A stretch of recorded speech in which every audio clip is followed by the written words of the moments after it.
সেই উপদেষ্টা আসিফ মাহমুদ কুমিল্লা মুরাদনগরে এক ধরনের মাফিয়া তন্ত্র কায়েম করেছে। আপনারা দেখেছেন যে যারা জুলাই এবং আগস্টে খুনি হাসিনার বিরুদ্ধে আন্দোলন সংগ্রাম করেছে, তার পূর্বে খুনি হাসিনার বিরুদ্ধে আন্দোলন সংগ্রাম করতে গিয়ে একাধিকবার জেলে গিয়েছে, তারা গণ অভ্যুত্থান পরবর্তী সময়ে দুঃখজনকভাবে তারা জেলে রয়েছে।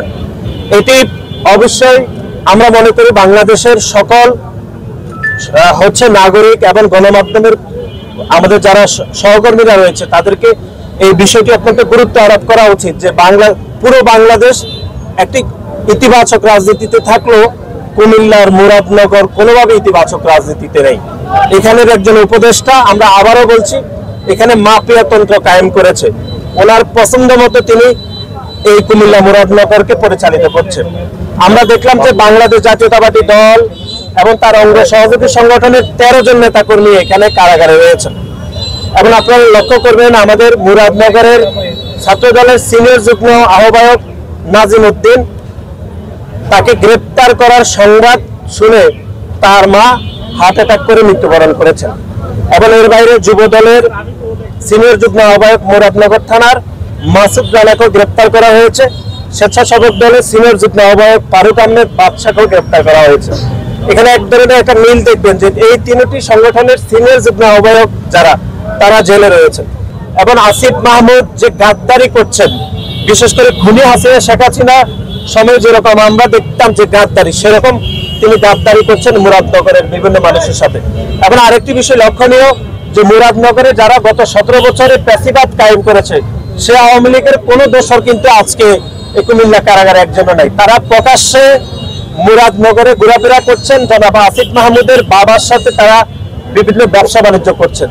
অথচ গত 17.5 বছর ধরে যে রাজনৈতিক কর্মীরা খুনি হাসিনার বিরুদ্ধে আন্দোলন করেছেন, বারবার জেল কেটেছেন, তাদেরকে 5 তারিখের পরে গায়ের জোর দিয়ে তাদেরকে আবারও জেলে প্রেরণ করা হয়েছে। আসিফ মাহমুদ এখন উপদেষ্টাই রয়েছেন।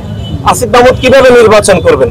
কিন্তু অনেকে বলছেন যে আসিফ মাহমুদ নির্বাচনের অন্তত বলে আসলে, তফসিল ঘোষণা করলে তিনি নাকি তার দল থেকে পদত্যাগ করবেন। এরকম একটা উপদেষ্টা নিয়ে কিভাবে এই সরকারকে আমরা নিরপেক্ষ বলবো? আর আপনি যেহেতু বলছেন যে এখানের ভারপ্রাপ্ত কর্মকর্তার বিরুদ্ধে অভিযোগ হয়েছে, অভিযোগ তো শতভাগ সত্য।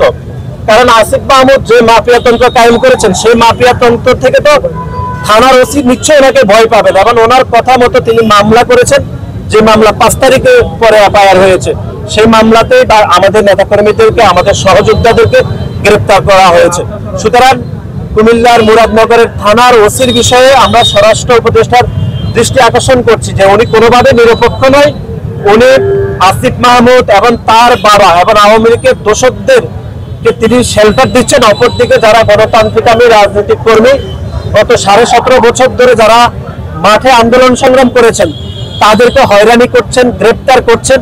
সেজন্য আমরা গণমাধ্যমের কর্মীদের সহযোগিতা কামনা করছি যে এই বিষয়গুলোতে আপনারা নিরপেক্ষভাবে বিচার বিশ্লেষণ করে সংবাদ পরিবেশন করার জন্য আমরা উদাত্ত আহ্বান জানাচ্ছি।